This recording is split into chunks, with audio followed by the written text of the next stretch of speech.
Hi guys, this is Jake at Canadian Cutting Edge, and today we're taking a look at a knife by HX Outdoors. This is the ZD-007. Dun dun. I don't think the name really has anything to do with James Bond. We've got a flipper knife, G10 handle scales, AUS 8 steel, full-size flipper that flips quite smoothly because it's got bearings. So if you're interested in a knife like this, stick around. We've got the full review coming to you right now. I don't know when HX Outdoors put this knife out on the market, but it's been around on GearBest for a little while. And right there at the end of the blade, you can just make out the name ZD-007 with AUS 8 steel. And on this side at the base of the blade, it says HX Outdoors, and they've got their deer logo there. Some kind of big ungulate animal anyways. We've got AUS 8 steel, like I said, G10 on the handle scales, G10 backspacer back here, fairly thick liners, a little bit of skeletonizing on them, ball bearings, and a flipping action that is quite good. It could be a little bit better if the detent was just slightly stronger on this knife. That's being pretty nitpicky because you can just see how easily this thing flips. It's not a problem with either hand, and it just sort of flips very easily. I like this knife quite a bit. I've been carrying it for a while. I forgot to record any cut tests before I started doing my other tests, so I've stropped it pretty good, and I've got an edge back to pretty close to what the factory edge was, as best I can remember, because it cut pretty well back then. Why don't we start off with some cut tests at the beginning of this one instead of waiting till later on. We've got some advertising paper right here.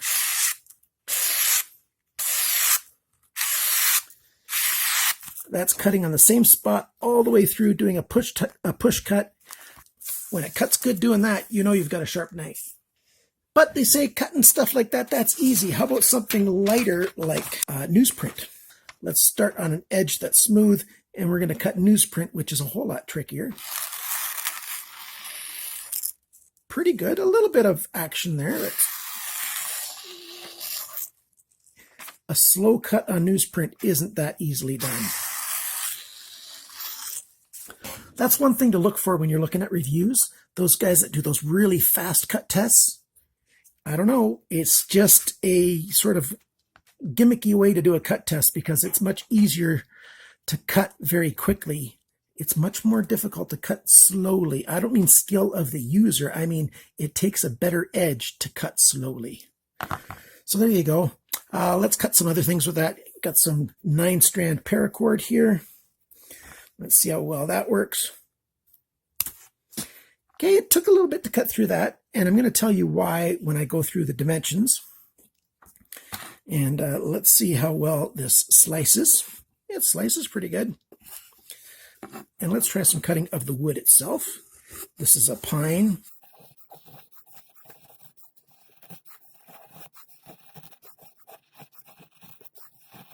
Let's try close to the tip.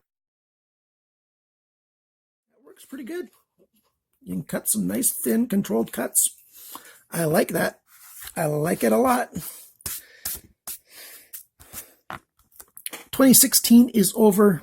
I know we're in the middle of May of 2017, but 2016 was the year of everybody hating on AUS 8, and leveler heads have prevailed now.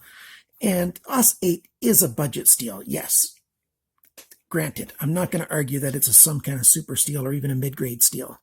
But as a budget steel, it's a good budget steel. It functions well. It takes an edge quite well. It lasts fairly well in its category. It lasts quite well, you know, as a budget steel. And so if you regard the steel based on what it actually is, it's actually a good steel. If you compare it to VG10 or, you know, crazy kind of comparisons like some Carpenter steels or Elmax or, you know, or any of the big premium steels, you know, it's going to be terrible. But you don't measure it that way because this isn't a high-priced knife. It's a budget knife. At GearBest, you can get this guy for $19.90 right now. You'll have to pay $1.89 for shipping. So that's about $21.79 US for this knife. And if you buy a second knife, you're going to cut that shipping per knife in half. And if you buy 3, you cut that per knife shipping in more than a third. And by the time you've got 4 knives, you're probably not even going to be paying much shipping at all. That's how GearBest works. And then there's a bunch of items that they have that there's no shipping at all.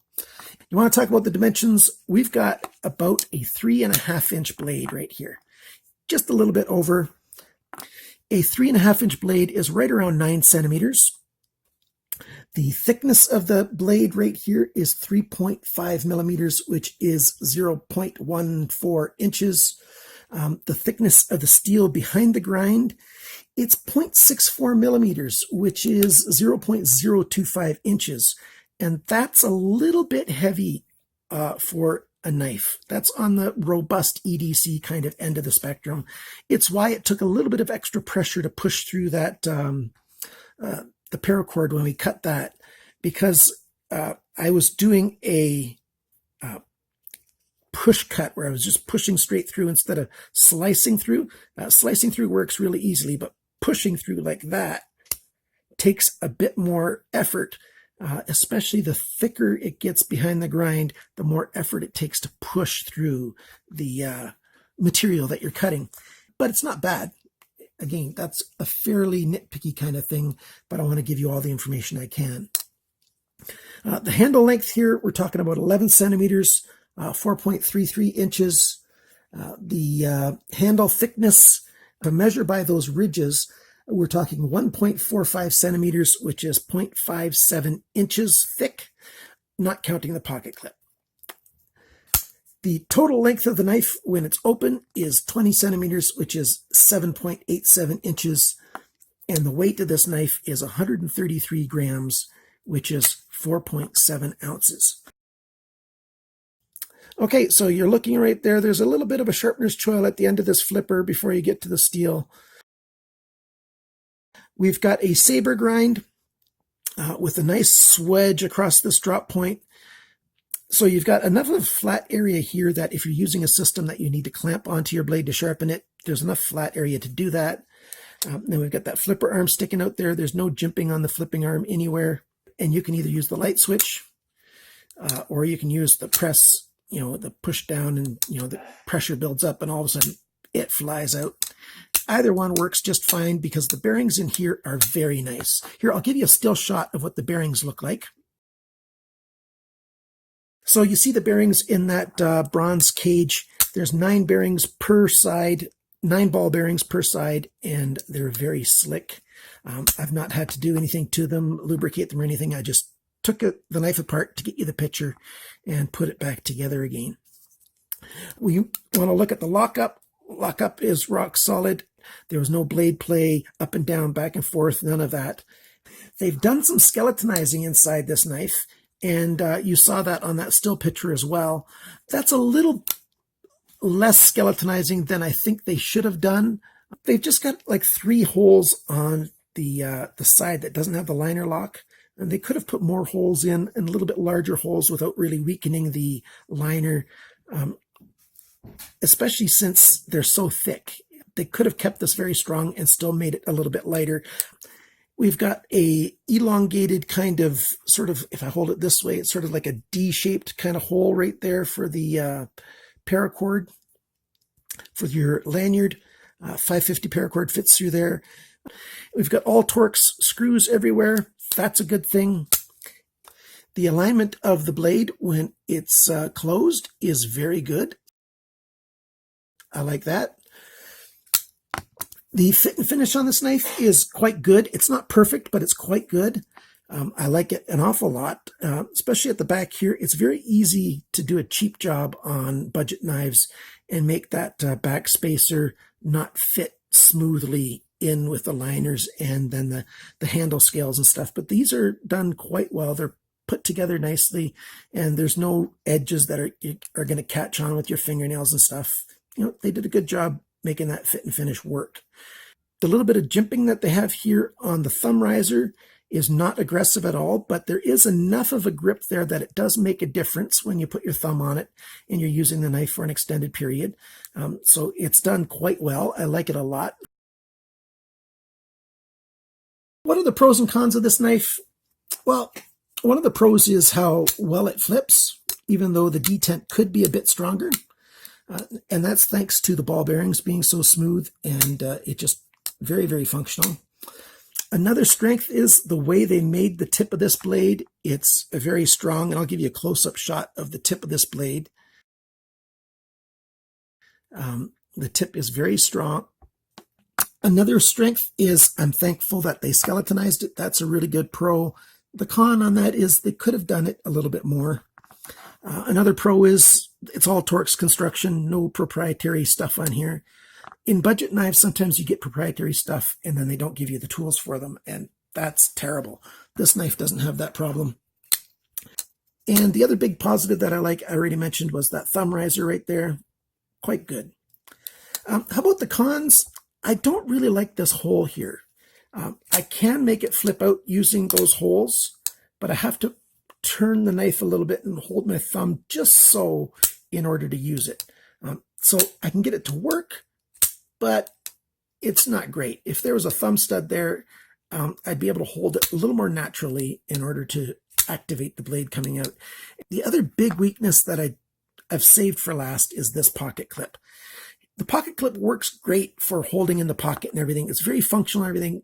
The problem with it is how deep down this pocket clip is, and that it's tip down only and right side only. You put the knife in your pocket, and you know the clip strength here is good. I like that and everything, and how much it grabs onto the jeans and everything. That's good. But look how much you've got. An inch of knife showing, you know, almost 2 centimeters of knife sticking out there. You know, it's easy to grab and pull out and everything. I personally don't mind tip down at all. I got no problem with it. I did a whole video on tip up versus tip down. But I have to bring this up because the majority of my viewers don't like tip down only. So I got to let you know that that's true about this knife.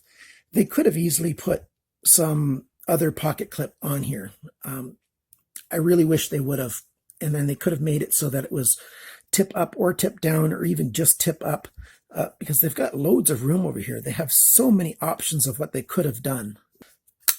So there you go. That's the knife, and that's my review of it. I think it's a buy if you really like the styling. If you can get past that pocket clip, it's a knife that I think will do you in good stead. I think it'll last for quite a while. I think it's made well, it's robust, it's functional.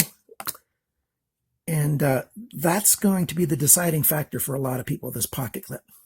Thank you so much for watching, for liking, for subscribing. Even if you don't like the knife, if you think I did a decent job on the video, please like the video and comment and share and let people know about Canadian Cutting Edge.